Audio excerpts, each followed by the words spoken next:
Ömer gel. İstersen şunu tutar mısın? Malik. Sadece arkadaşlar geçemiyor.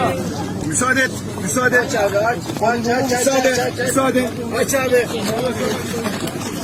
Aç abi. Çantayı açalım. Malzemen altına her şeyini almış. Ben gittim abi. Üstüne patladım.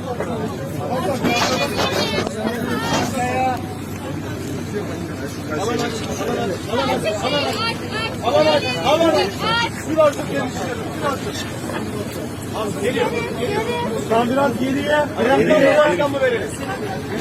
Şu olmayan geriye çıksın. Açın ya. Açın. Açın. Açın. Açın. Açın. Açın. Açın. Açın. Abi çekme.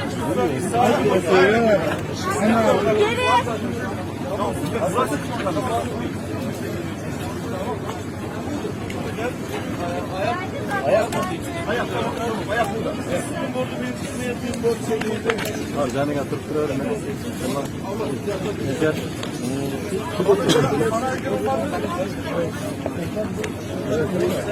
Jandarma koridoru açtık, komple aşağı ambulanslar kadar koridoru açtık. Burayı aç abi. Burayı aç abi. Geç abi.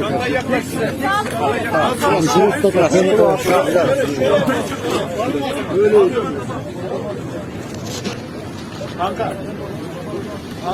Şuraya set yapalım. Set. Al gel.